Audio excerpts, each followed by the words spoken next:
Oh yeah, Jimquisition. I have not watched this one yet. This was the latest one that came out. I know I'm a bit late on some of these videos I've been watching, but wanted to watch them with y'all. Wanted to chillax on stream with y'all. Oh, you can still play? You still at the house? Okay. I don't know how much longer these videos are going to take, but as soon as I'm done watching these videos, uh, we'll play some Apex, I guess. Do you know if Phoenix still wants to play? Because I know he sometimes like gets fucking headaches or gets tired or something.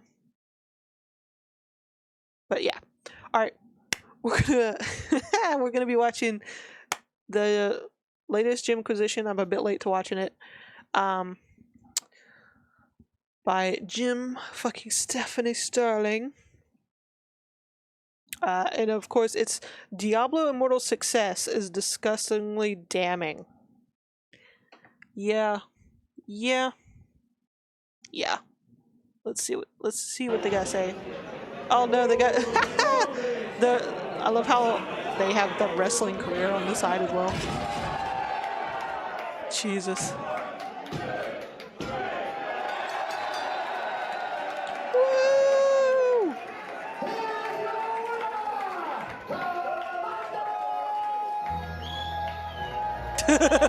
They look fucking exhausted.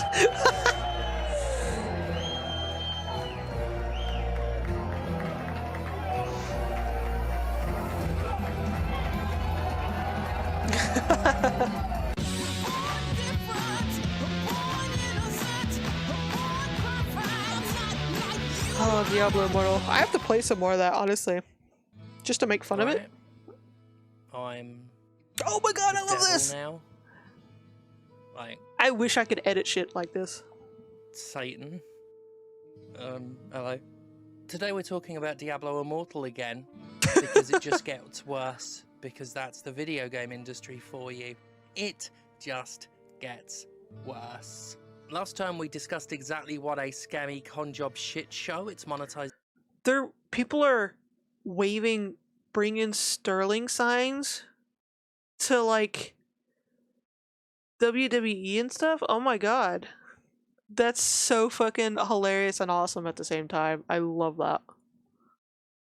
Was, and since then things have only gotten more dismal, so let's take the excuse to give Diablo Immortal and Activision Blizzard another seriously, I love this little animation thing. I can't get over it. By the way, fucking hate them. Activision Blizzard's leadership is proof positive that karma doesn't actually exist. Anyway, here's this. It's one of the most critically mauled video games of all time. It boasts the lowest Metacritic user score in history. Awesome, Yomi. It's published by a company rife with discrimination, harassment, and abuse scandals. And it made almost $50 million in its first month.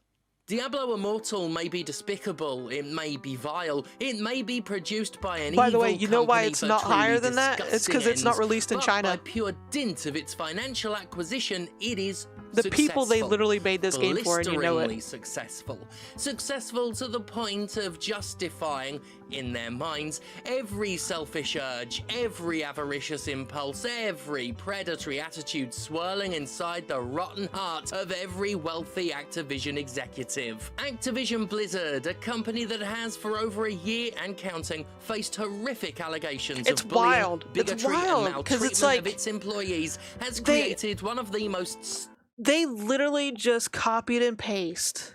Like, from what you guys have told me and what I've been seeing online, they literally just copied and pasted Diablo 3 into a shittier mobile version. Like, I haven't played any other Diablo game except for Immortal, although I do have the other ones now. I got them on a sale, so I will be playing them in the future, just FYI. But it's wild that they legit got away with it. Because they made money off of it. So they're gonna do it again. They're gonna do this shit until they literally run themselves into the ground. You wanna play them with me? You can do multiplayer? Oh, what? like the first one, like the first and second one. I figured you could do it in 3 because it's more modern. But can you do? We'll talk about that later. Stunningly greedy games in all of living memory. As we discussed in a previous episode, so extreme is Diablo Immortal's Vulturine monetization, you would need to spend over $100,000 to grind out a character to its max potential. In fact, some reports suggest it could cost well in excess of that. One thing we know for sure, I heard it got up to $500,000 tens of thousands and not even make any meaningful progress. One streamer, Quinn69, spent just shy of $16,000 to simply get one rare gem in the game. His original plan was to obtain 6 rare gems, as characters have 6 slots for the stat boosting items. After spending over 25,000 New Zealand dollars for a single one, however, he destroyed it in protest, which I want to criticize as something of an own goal, but considering these video games all run off fake bullshit anyway, I suppose it doesn't matter if it's kept or trashed. It's all fucking garbage. In the time since we last discussed this digital atrocity, Blizzard has introduced a battle pass to the game because of course after I watch these vids, we'll play because no low is too low, because over $50 million just wasn't enough, because no amount of money for these cretins will ever be enough. Literally. I said for years that corporations don't just want some money, they want all of the money. And perhaps there is no greater example than Diablo fucking Immortal, a digital monument to capitalistic insatiability. And, unfortunately, this fiscal debauchery has paid off. Activision Blizzard's exploitative decision to load Diablo Immortal with the most outrageously egregious microtransactions in mainstream gaming has led to the company raking in over $1 million a day. That's a lot of money that won't go to developers due to the fact that Activision staff is notoriously underpaid, and the company has one of the largest pay disparities between its CEO and its workforce in America. That's still wild. Most of that cash will go straight into executive pockets. Well, I'm gonna watch a couple more vids and then I'm gonna switch over to Apex. Immortal's repulsive success, many have been quick to blame the audience. Now, you know me, I'm all for piling on the gamer's TM for my own sick kicks, but in this case, I absolutely struggle to place the blame at the feet of the people spending money on this thing. It would, in fact, be hypocritical of me to do so. As I've explained over the course of this series, most predominantly in an episode titled The Addictive Cost of Predatory Video Game Monetization, it's more accurate to call the people spending tens of thousands of dollars victims instead of customers. They're not simply gamers with more money than sense. I did the journalism, I spoke to these people, and I learned a long time ago that most of them have been slickly targeted and mercilessly preyed upon by the perverse monsters who have spent over a decade designing manipulative in-game economies to swindle vulnerable people. Be they problem gamblers, compulsive shoppers, neurodivergent people, particularly with ADHD and autism, a comparatively small number of players, popularly and disgustingly known as whales, are honed in on and fleeced using tricks and cons perfected over years. They literally have a term for people like that that they use, whales. It's proud to prey on the vulnerable. Yeah, they're fucking it's proud to exploit disability. It's proud to take advantage of its own fan base. It's proud to rake in tens of millions of dollars through deceit and cheapery. And even now, after years of being called out, after years of their tactics being known, after years of their excuses and defenses being disproven time and again, disproven, discredited, and fucking despicable,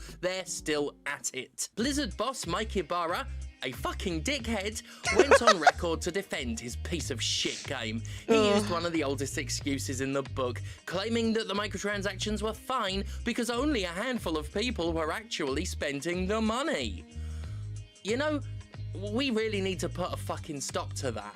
We need to outright and explicitly reject that excuse because it's fucking awful that it's still being trotted out after years and years of use, after years of evidence that these so-called whales are not all spoiled rich people with more money than they know what to do with, but are often vulnerable people being taken advantage of. It's not a good thing that only a small number of people are contributing to a revenue of over $1 Yeah, it's million like- a day. Like The I said game before, industry it's like loves it's to people use the small with like number argument as addictions a defense, and but it should be compulsive seen problems, as the exact opposite. and That just so much money is being taken from a tiny percentage of people. that's not is, even counting in the ones fact, that literally steal their horrifying. mother's credit It should card or some not be shit, seen and then to that cast their any whole of these family is heinous in debt. bastards in a good light, because it's not good. That's It's happened more than a few predation. times. It's sick. And besides which, I've always been sneeringly amused at the idea that something's okay if very few people are engaging with it.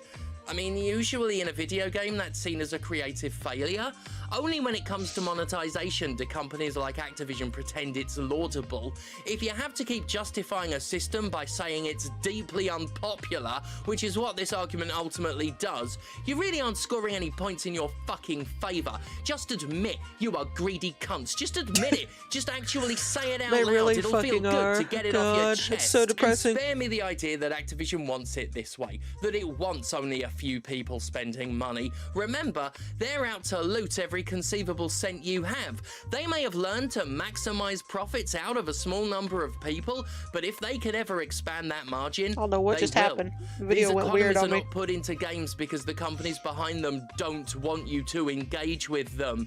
To believe otherwise is to display a naivety known only to Elmer Fudd when presented with a gender-fluid Exactly, rabbit. Yomi. The philosophy was Exactly. always to lead with great gameplay and make sure that hundreds of millions of people can go through the whole campaign without any costs. From that standpoint, I feel really good about it as an introduction to Diablo. Shut up, Mike, you liar. You wretched charlatan. You serpentine herald of extortionate Oh profiteers. my god.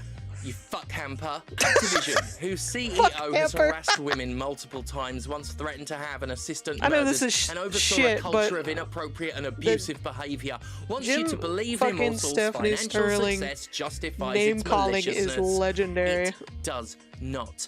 It only demonstrates how dangerously effective it is to target and feed on people within a grossly imbalanced power dynamic. Diablo Immortal's revenue does not vindicate it. In my opinion, it only serves to damn it all the more. The depths of the mainstream game industry's depravity I truly love knows this. no I bounds, love and this so much. Activision is the worst of the sorry lot. It's a source of great personal frustration that the video game industry has never, and I mean never, actually addressed any of the points that have been brought up on this show about addiction, about disability, about how these things are exploited. The industry has simply trotted out the same lies time and time again. Yep. The industry has only broadcast the same propaganda It's honestly time just and fucking time depressing. again. They have that luxury to simply ignore the things we've been saying, helped along by the fact that there's a handful of us saying it. But make no mistake, microtransactions, Speaking of loot Overwatch boxes, 2 in-game still has loot monetization boxes of and every the addition shady of battle stripe passes? is an accessibility minute. issue. It is exploitation of vulnerability and disability. The industry will never address that because the industry knows it could never defend that. That's fucked up, Anyway, Yomi. thank God for me, I guess. I keep hearing contradicting Bit news ironic about that this shit. week, I guess, 'cause Some people are saying there's no loot boxes and just a battle the whole pass now. Satan thing. Some people are saying it's both. Some people are saying just loot boxes, no battle pass. So many contradicting news. Oh, that was a good one again from the Jimquisition series. Also, I love that they're thriving in their fucking wrestling career. I love it. I love it for them. Oh shit. Oh man. Oh. That was a good one. I mean, the topic was depressing, but the Jimquisition series always makes it, like, seamless. Daunting of a fact, even if they're speaking the truth. Yeah, that's what I keep hearing, Yomi. It's like, I keep hearing you don't have to pay for it, it's just going to be a battle pass and no loot boxes. And then I'm hearing like it's going to be all three or just two of the combination. I can't. I can't keep up with it. We're not going to know for sure until it literally releases. Like, I can't trust anything that they say about any of their games until it finally fucking releases. Like we can't trust it. Oh, now I'm curious because like I'm so late to watching this one, and they release these every Monday, right? Yeah, I think Monday. Um, so I'm already interested to see what their next Jimquisition's gonna be about. If they're gonna continue with Diablo or if it's gonna be a new subject. I'm so curious. And because I'm so late, I only have to wait like a couple of days.